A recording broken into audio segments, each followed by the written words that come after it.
Click the subscribe button, hit the bell icon to never miss another update. After Ali ibn Al-Nafis had overcome his ordeal of illness, he decided to start studying medicine.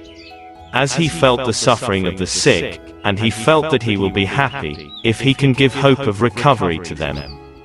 And in order to start off on the right foot, he decided to travel to Damascus. I hope that you will enjoy staying here, O Ali. Inshallah, as long as I study what I like. This is the biggest bimaristan in Damascus, so you must visit it one day, since you want to specialize in medicine. Of course. But I also want to know the location of the library that I have always heard of, as there are lots of books in this science that I must read. I will take you to the library, but I would like to draw your attention to an important matter. This bimaristan is not just a hospital for treating patients. What do you mean? There is a school-like building attached to it, in which the most famous doctors in Damascus teach the principles of medicine. Really? You're not the only one who visits Damascus to study medicine. Everyone who comes here, like you, learns something useful in this school. And this is what I will do, inshallah. And I will work so hard, not to become a mere student who studies medicine, or a mere doctor who treats patients. Ibn Al-Nafis had a big dream. So, he started to accomplish this dream with all his might, as he began to read all books he can get his hands on, and he started taking lessons from the most famous doctors such as Muhathib al-Din Abdul Rahim and Ohad al-Din Imran.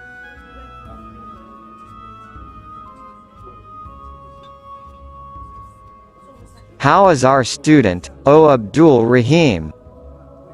Ibn Al-Nafis is not a student anymore, O Imran. He is progressing quickly. So, can we call him Dr. Ibn Al-Nafis? I think that he is now qualified for it. God bless both of you. You made a great effort to help me. You deserve everything we have done for you, O Ali. As you have the enthusiasm and the desire to excel. That makes any doctor excited to teach you the secrets and mysteries of medicine.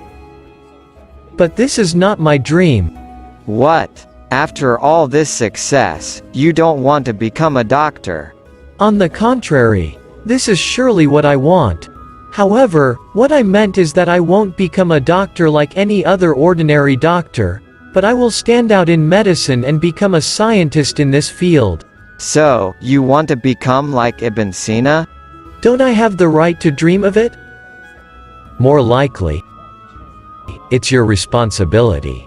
I believe that you have the skills that will qualify you to become a great scientist.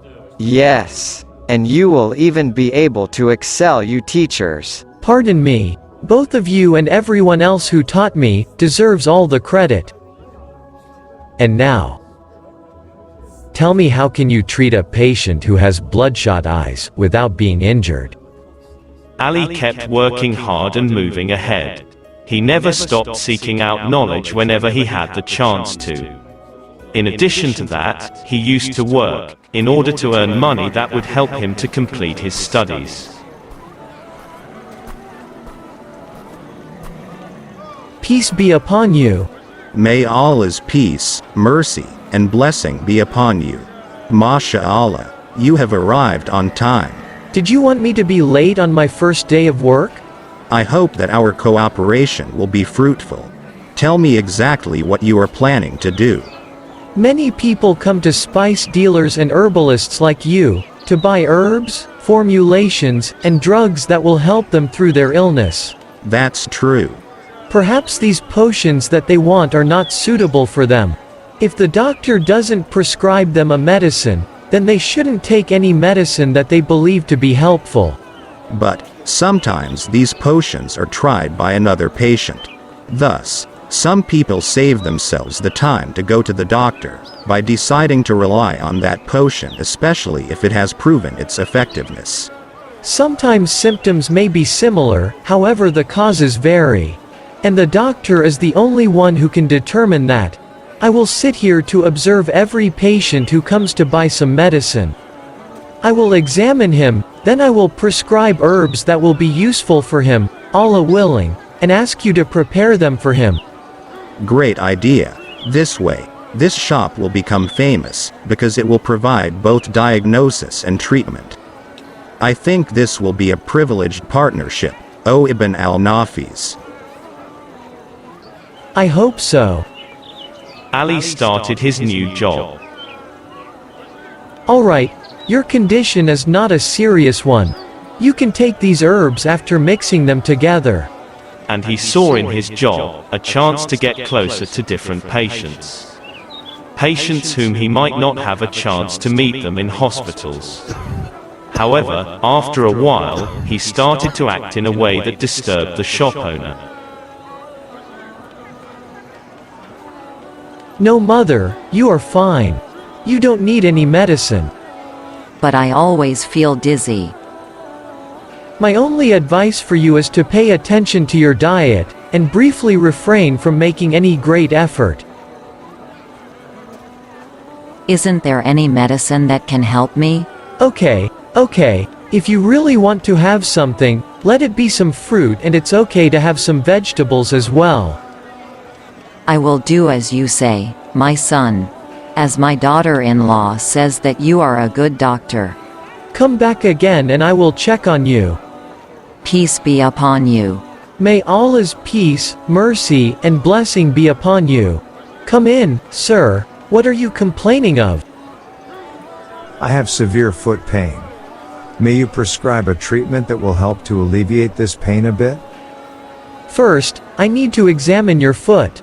But my brother came to you a while ago, and you prescribed a formulation to him that he can apply on his foot.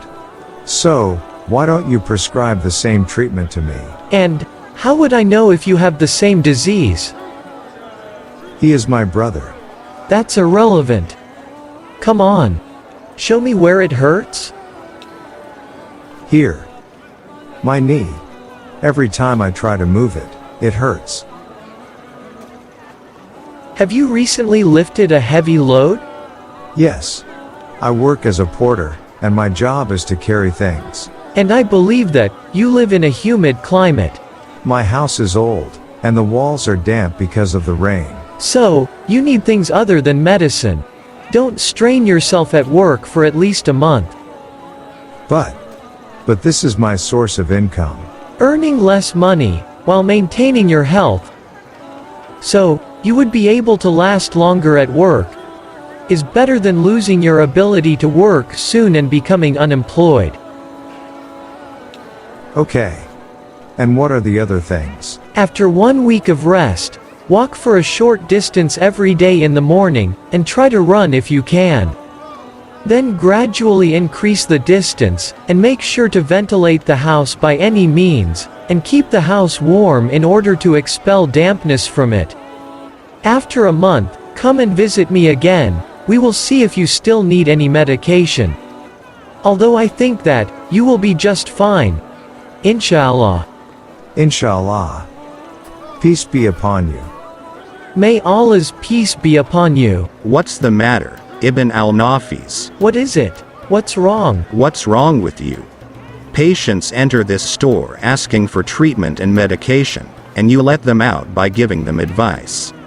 And what's the problem? Why should I prescribe a medication to him if his condition doesn't require one? That's none of my business. I sell drugs. Regardless of the patient's condition, you must prescribe a medication to him. This is wrong. The treatment or the medicine may harm him if his body doesn't need it. No, this is not wrong. I'll tell you what is really wrong. What is it? The fact that I let you work with me. What? Yes, you're going to destroy my business. This isn't a place for giving advices, it's a place for selling goods. I don't want to deal with you again. Are you firing me from this store? I'm just asking you to leave quietly, and to take all your books and instruments, or I'll throw them out in the street. There is no need for all of this. I will leave quietly. Peace be upon you.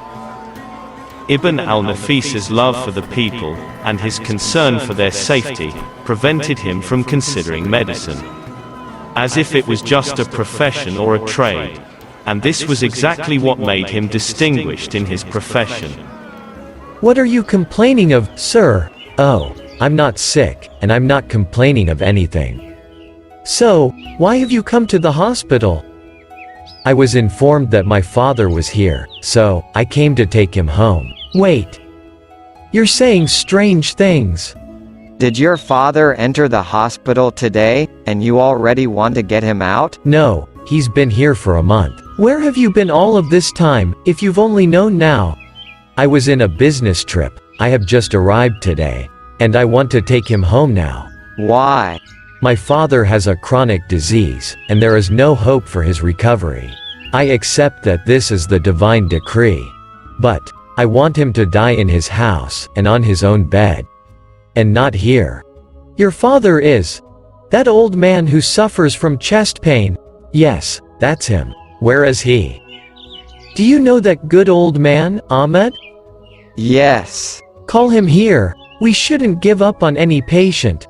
We should make use of all available means, and rely upon Allah, but here is the patient, Mr. Ali.